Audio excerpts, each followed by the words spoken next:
Welcome back to online classes, Narayana PU College. Last class we have discussed a language translator, that is what is computer languages. Under that there are two types of languages, one it is low level languages and high level languages. Under low level language we have discussed mission level languages and assembly languages, and what are the features of a machine language and the advantages of machine language, disadvantages of machine language. Then we have discussed assembly language, what is assembly language, what its advantages and disadvantages. Next we have gone to high level programming language. In high level programming language there are two types of language, one it is general purpose high level programming language, second one is specific purpose high level programming language. So far we have discussed what is computer languages. Today's last class we have discussed under the system software, second type is language translator. A language translator is nothing but a program which is written in high level language or assembly level language that is translated into machine language.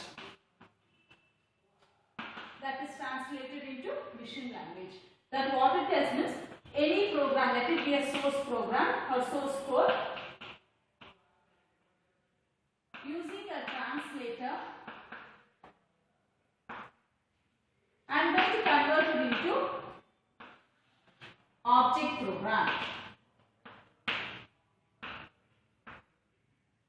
Here, source program, that this program can be a high level programming language or assembly level programming language. So source program which is written in high level programming language or assembly level programming language using a translator.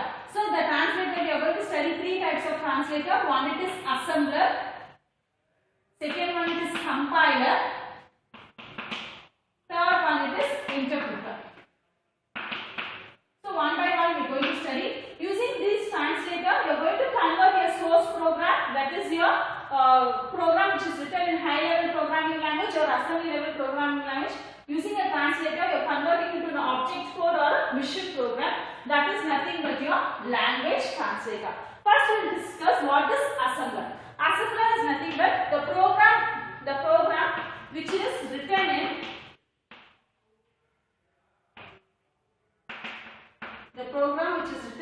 assembly language. Here, assembler is nothing but the program is written in assembly language is translated using assembler. Using the assembler you are going to translate it using assembler. That is, using assembler you are going to translate into machine program or machine code or object code. So that we called as assembler. What is assembler means? Assembler is a system software which is going to translate a program which is written in an assembly language into a machine program or object code. We call it as assembler. In this translation, I have already told, during language translator it is going to check for the errors. During translation it is going to check for the errors. Even in assembler it is going to check for the syntax or semantic errors. Syntax and semantic errors. You are going to next chapter. You are going to study types of errors. That is a kind of rules which going to occur in a particular condition or criteria. If any condition you are going to mismatch a syntax, that we call as syntax. Semantic means any logically you are going to perform. That is a statement going to within the logically it occurs any errors. Such a thing we call as the semantic errors. So once again I am telling, in a assembler is nothing but is a system software.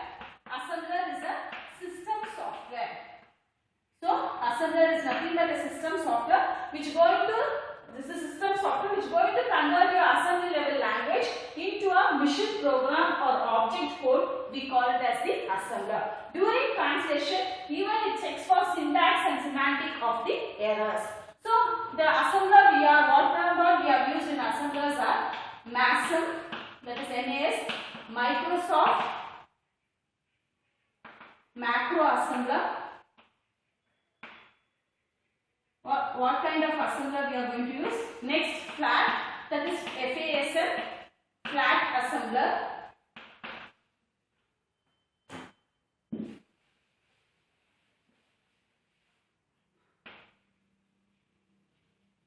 Next, NASM, Net Wide Assembler.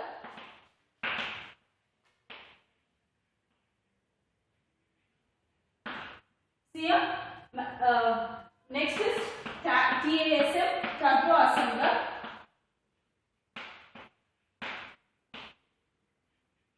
That is nothing but a Unix assembler. Unix.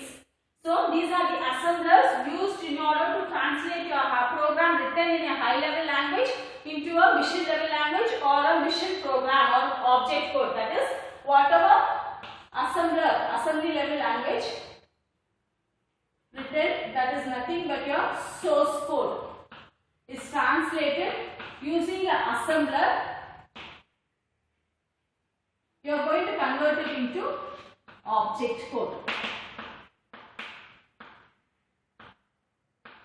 Here, once again I am telling you, your assembler, it is one kind of translator which is going to translate a program written in an assembly level, that is in a English-like statement, that is in the form of assembly level language, symbolic instruction or symbolic codes or mnemonics.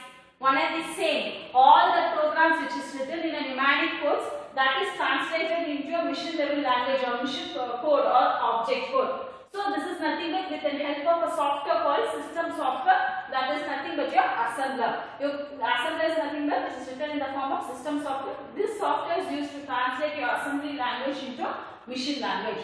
So here during this translation, it also checks for the syntax and semantic errors.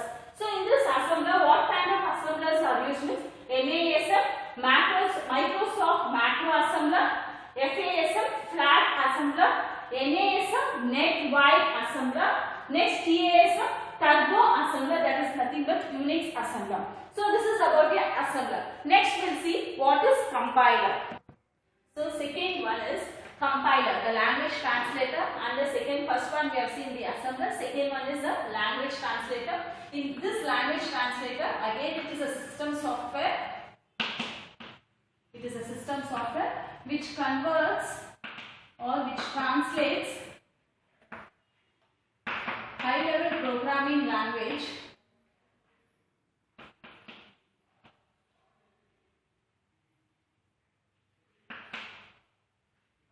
going to convert a high level programming language into mission program. Into a mission program or object code or object program.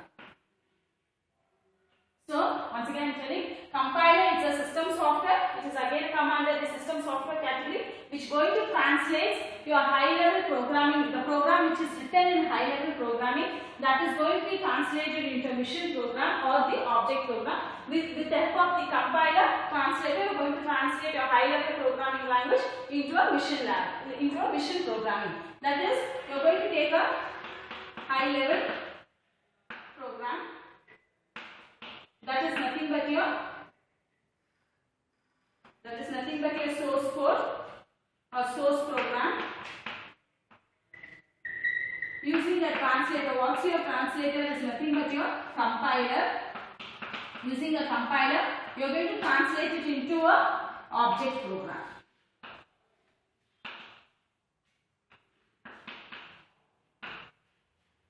So here you are going to take a high level program, that is nothing but a source program. Using a compiler, you are going to translate into an object program. During this translation, the compiler is going to check the syntax and semantic errors. Even here it is going to check the syntax and semantic errors line by line. Line by line, it is going to check for the syntax and semantic errors. It allows only from the program is free from the errors. It provides a program which is free from the error. Here, what is this compiler tells us? Here also it is going to perform going to check for the syntax and semantic. How it is going to check the syntax and semantic? Line by line, it is going to check the errors.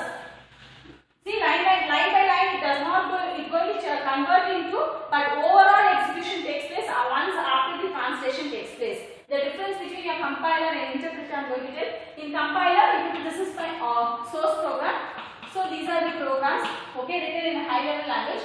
Here it is going to check for the line by line any syntax or semantic errors. After checking for the line, then the overall comparison, that is the translation into an object code is being provided. So you are going to provide the object code, that is it checks line by line the syntax and semantic errors, and after the checking each line, then the overall translation from your source code to object code is being done. So during this checking, whatever object code it is produced or mission code it is produced, it should be free from the errors.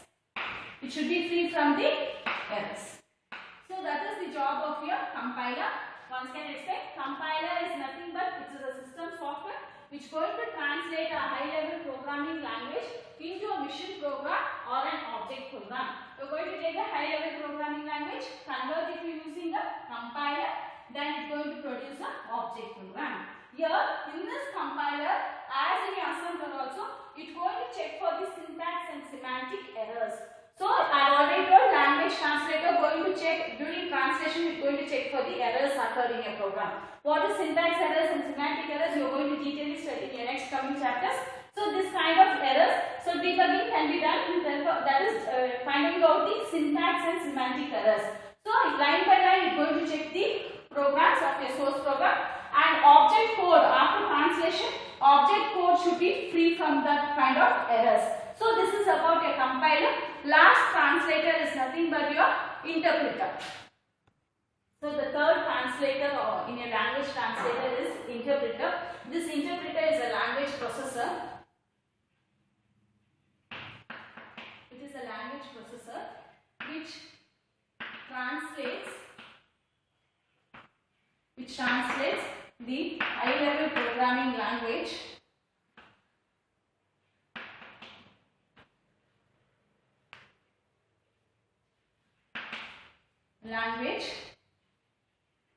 it is going to translate high level programming language immediately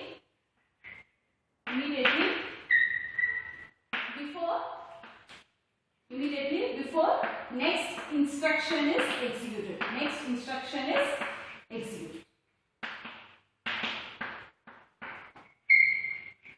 What is this means? So interpreter is nothing but it's again a software, it's a language processor which is going to translate a program written in high level language. After translation itself into programming language, immediately the next instruction. See, this is my source code. So this is my source code. So I am using a interpreter. So with this interpreter, so I am going to translate. That is, here it is going to translate line by line and immediately it executes. Instruction is executed. So it also checks for the during translation. If any errors occurs, it is going to identify that errors, debug that errors. Before going to the next line, next instruction, this instruction will be executed immediately. So the advantage of interpreter is what it tells means, here if a program consumes, the compilation process consumes large amount of memory. If you have a small amount of RAM or input, that is your main memory is very less amount, but compilation consumes a lot of amount of memory. In such cases, the programmer goes for an interpreter. See here, in the interpreter, it is going to translate each, that is, it is going to translate the instruction and executes immediately before fetching to the next instruction. That is, here if a program with less amount of RAM, that is nothing but less amount of memory, they immediately go for your translator, that is nothing but interpreter. Earlier we are using, of your COBOL and Pascal, they have used an interpreter. In even web application, in web designing, they have made use of the interpreter which consumes a less amount of memory. So if you are during a compilation, if you are compiling during compilation, the compilation programs gives you large amount of that is the compiled program. In such a cases, your compiler will not be supported. In such case, a programmer goes with your interpreter. Nowadays, every like C, C++, Java all come with your compiler itself. Because it supports the independent application. It supports the application that undergoes the compilation. But earlier cases we go for COBOL, Pascal. These are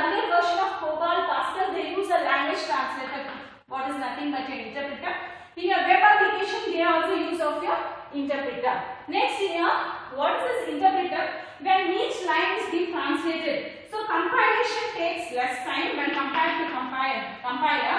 Compilation takes less time, but overall execution takes more time.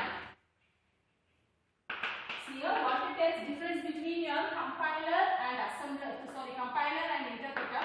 When compared to compiler, interpreter takes less because immediately it translates and gives your what is that compile, that is compilation time, it's less time. But here attestation is going to convert it into a mission program.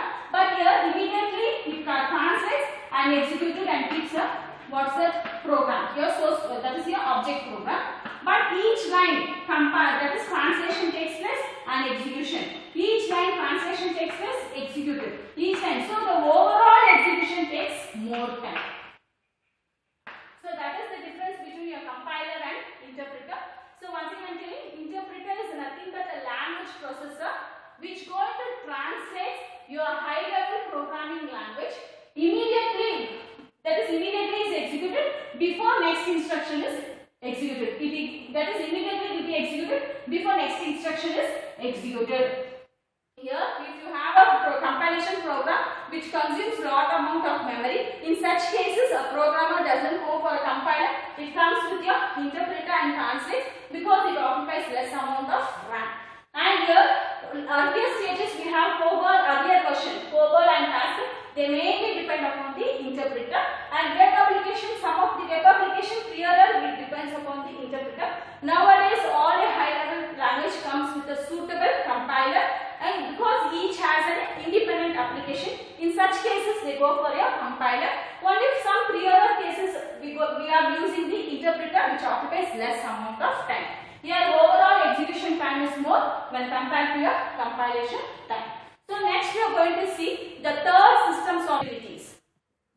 The third type of the system software is a utility. First we have seen the system software is first types of system software is operating system. Second one is language translator. The third one it is utilities. This utility is nothing but it's a helpful programs. This is nothing but a helpful programs which going to assist the computer in order to support the useful function. What I am telling is, your utility is nothing but it's a helpful program. So what way it is helpful means, it's going to assist the computer in a useful functioning or information such as backing up disk, cleaning or scanning the viruses,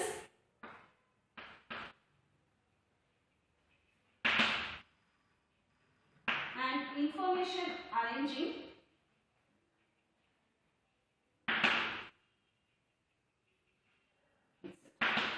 So what it tells means utilities are nothing but it's a program which is going to provide a helpful programs. In what way going to help means, like useful functions like you are going to backing up the disk or cleaning or scanning the viruses, and you are going to arranging the information in your disk.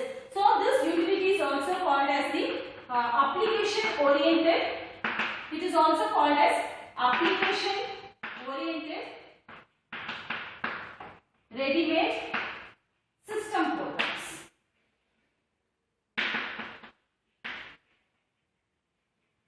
See, your utility is also called as the application oriented ready-made system program.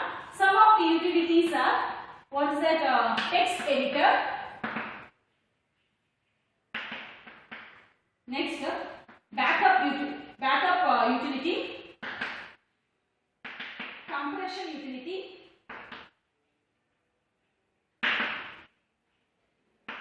next you have disk defragmented,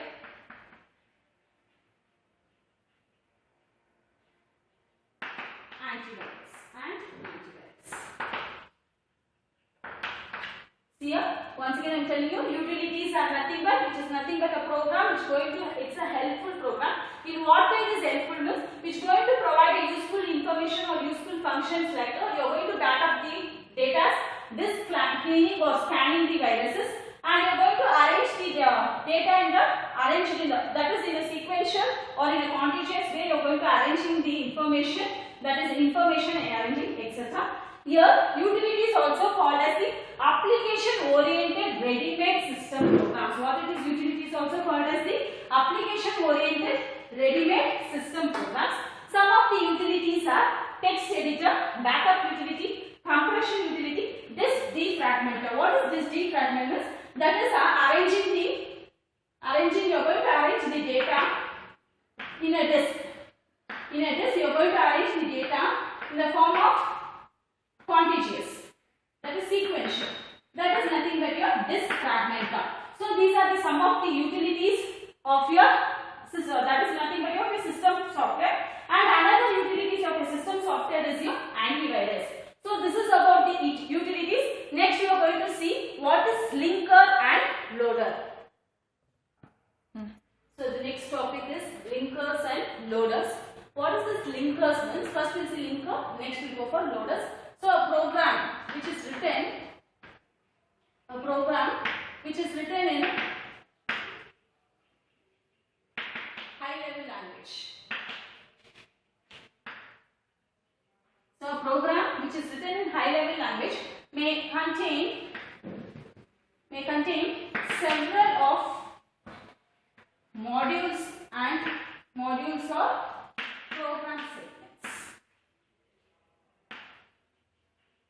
See what it tells means, a program which is written in high level language may contain many number of modules or segments, program segments or segment programs, one and the same. They contain modules or segments. What are these modules means? It's an independent unit. These modules will have, that is like a large program is there. The program is divided into number of modules or segments. Each module can be written separately, has its own library function.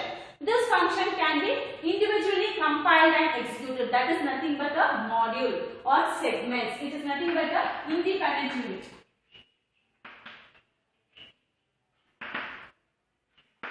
What it tells means, what is linker? It is a system software where you are going to, if a program which is written in high level language may contain several number of modules or program segments, this module should be linked.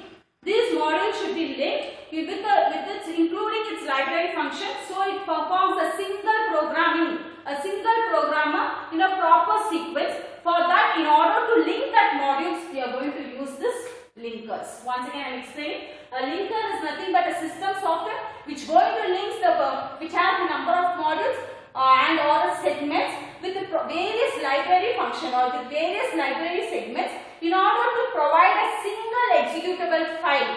It's going to provide a single executable file that is nothing but in a single executable file which going to provide which going to execute in a proper sequence or sequential manner. For this, you are going to use a linker.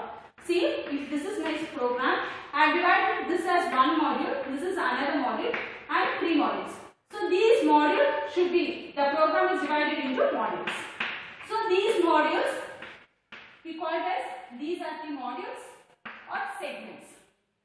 So I have written this modules with its library function. I have written this module with its library function. So each one has its own statement or functions. So these modules should be linked. So this is my program. I divide this program into three modules. So these three modules should be linked. That is with the help of a linker. Again, a software, I am using a system software. I am going to link these modules with its own library function. Each module should be linked with its library function or library segment in order to produce a single executable program in a proper sequence. That is, after first module, my second module should be linked. After second module, third module. So in a proper sequence, it should be linked so that it forms a one executable file. That work is done by your job is nothing but your linker. Again, I am telling, linker is nothing but system software which going to links the modules or segments with its own library segments in order to produce a single executable file, okay, in a proper sequence so the operation can be executed properly. For that purpose, we are going to make use of linkers. Next is nothing but loader. What is this loader? So loader is nothing but you have one after compilation, after linking. So using a compilation, that is using a translator, it can be assembler or interpreter or compiler, you are translated. And with the help of linker, you are producing produced an executable file. So this loader, what is the job of the loader? There is an executable file. So after linking, you have an executable file. This executable file should be loaded in your main memory. Should be loaded in your main memory for execution. So this job is done by a software called loader. Once again I am saying, after linking your modules, after translation, you are going to link the modules or segments in order to form a single program. After doing that operation, this you have an executable file. After linker, you have an executable file. That is, this executable file should be loaded in your main memory for execution. This job is done by a system software, that is nothing but loader. Okay, so in other terms I can say the executable file is present in your secondary storage, secondary device. That should be brought into your memory, in primary memory. That job is done by a software called main memory. That is nothing but software called loader. So what is linker? Linker is nothing but a program which is written in a high level language, may contain several number of modules or segments. So these modules should be linked properly in order to execute in a single executable form with its own library function, so that it is executed in a proper sequence. For that, you use a software called linker. After linker has done its job, after linking, you have an executable file. The program is ready to run in your mission. That is in your the program is in the form of mission language. It should be executed in your main memory. Who does the job to load this one executable file? Means it is done by a system software called loader. This loads your single executable file into your main memory for execution. The job is done by a software called loader. Other terms I can say, once the executable file is present, it can be stored in your secondary storage. The loader takes that executable file from your secondary storage and loads into your primary memory for execution. So this job is done by a system software called loader. So this is about your three types of system software. First one, we have studied operating system. Second one, we have studied language translator. Third one, it is utilities. Apart from utilities, next one is what is the job of linkers and loaders. Next we'll see functions of operating system. So next topic in your software concepts is functions of operating systems. I've already discussed what is operating system. It is nothing but it's an interface between the user and the system, the computer resources. Under that, we have studied three types of under that operating system, we have studied what are all features of operating system. Next we'll see what is the functionality of the operating systems. So first one is memory management. Under the memory management, the activities handled by this memory management, that is operating system, memory management activities, what are all tasks it is handled by the operating system are nothing but, first one is it's going to allocate the memory. Next, it's going to free the memory. Next, third one, deallocate the memory. Next, keep track of the memory. Next, fifth one, storage of memory. See what it tells is what are all tasks which is being handled by the operating system when go on. See, operating system consists of number of components. So each component has a set of defined input and outputs. So what are the functionality of that components are nothing but when we discuss what are the components of this memory management, what operating system plays in this particular role means it is going to allocate the memory. After allocating, I am allocating some amount of memory. After using, so also this memory is free. So I am going, that is nothing but free is nothing, I am destroying this, and after allocating I am just destroying this allocated memory. Again deallocate, suppose the memory is free, again I am going to allocate, suppose X is used by this particular memory, it is being used and destroyed, that is freed, it has been freed. Again this deallocation is given to some of the function or some of the variable is Y. That is allocating the memory, free that memory, deallocate the memory, and the memory management keep track, that you should have a keep track which particular functions or programs or data using that particular memory, keeping track of the memory management. Next, storage. What that is you should have a that is what is that you should have a mapping that is a memory mapping will be the memory management. You have a mapping system which memory it is utilized by the which particular program or particular instruction. So like that you should have a storage detail that is being produced by the memory management. Once again I am telling, operating system has different kinds of components. Each component has a set of defined set of inputs and output function. So we are going to concentrate mainly on the 6 types of what is the functionality of an operating system that is being handled. First one is memory management. By the name itself, memory.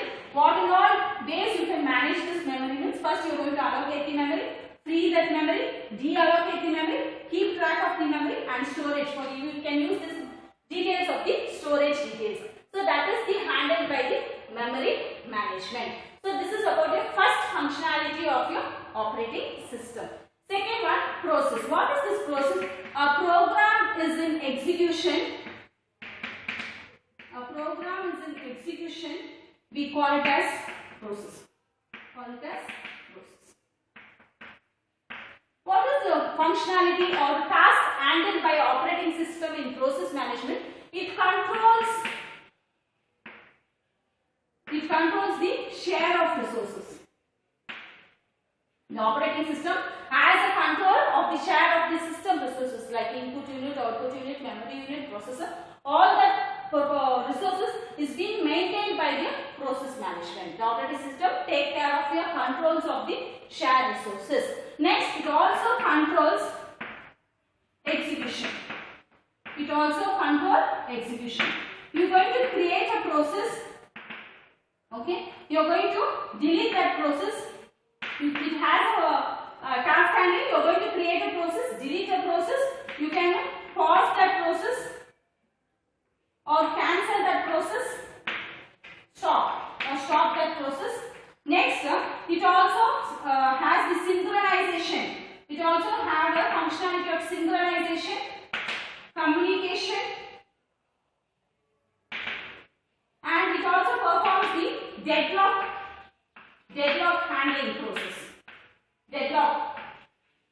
So all this task is done by what is this deadlock means? Say if more than 2 processes, if I am using if more than 2 processes waiting for a situation of shared the resources, such a situation what it occurred to in order to access the resources we call it as deadlock handling.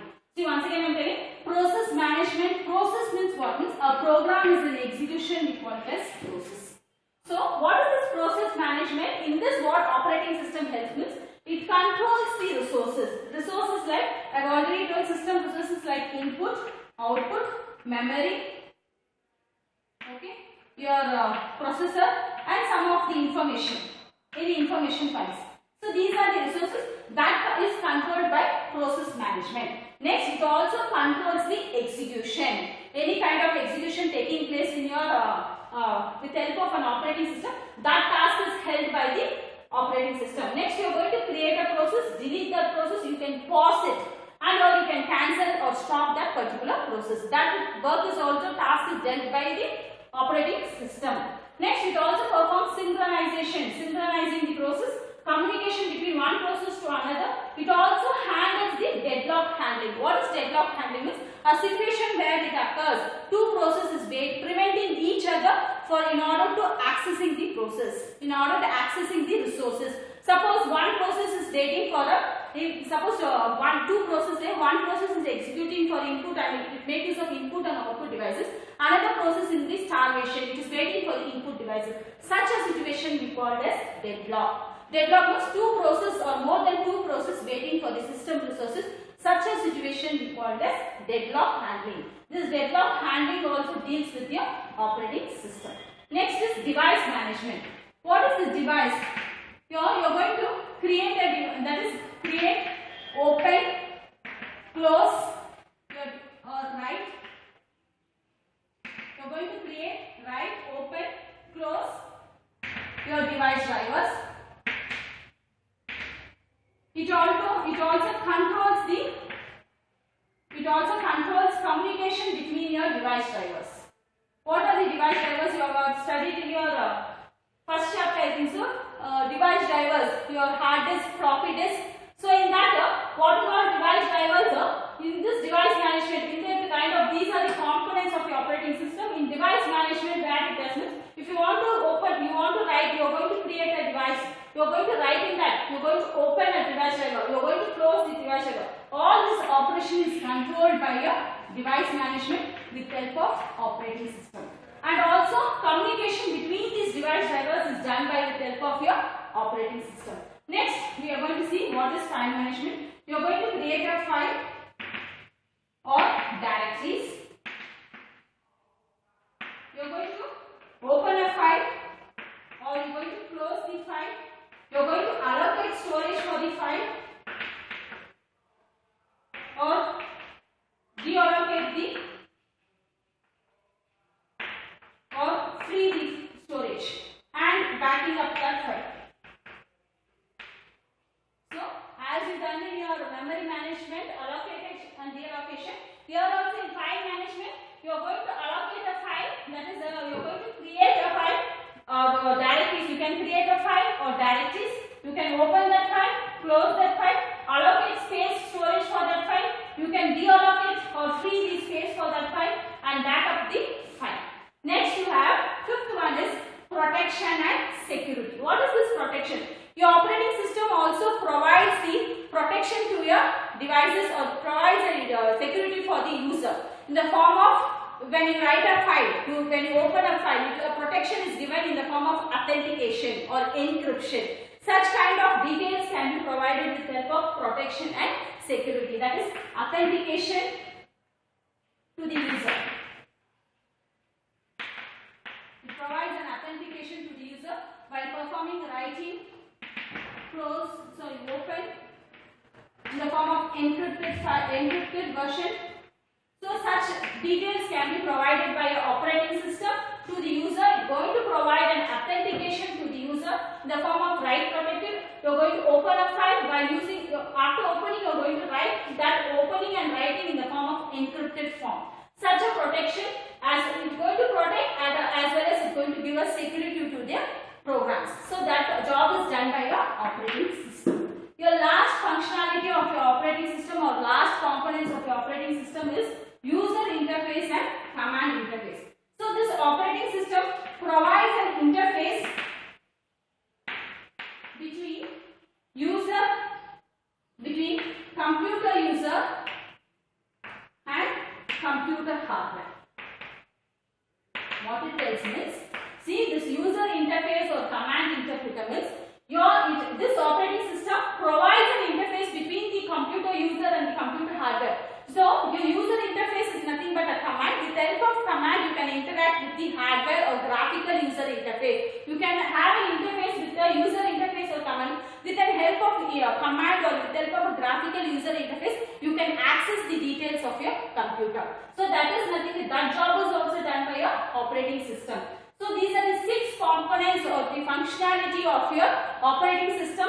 First one is your memory management. How you are going to manage your memory? Allocate, free, deallocate, keep track, storage. Second one is process management. In process management you have, what is process? Program is in execution, we call it as process.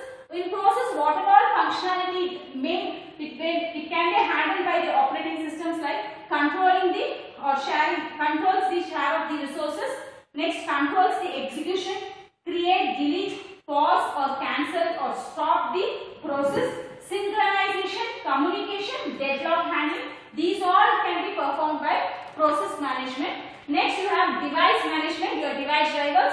What operation, the task handled by the operating system is, you are going to create a device. In that, you are going to open, write or close the device drivers. All the control communication is done by the operating system. Whatever device operation you are going to do under the device driver, that functionality is being operated by the operating system. Next, you have file management. What is this file management task handled by the operating systems? You are going to create a file, not only file, you can create even directories.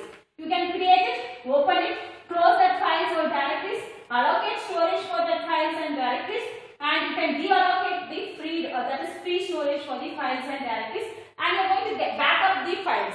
You are going to save the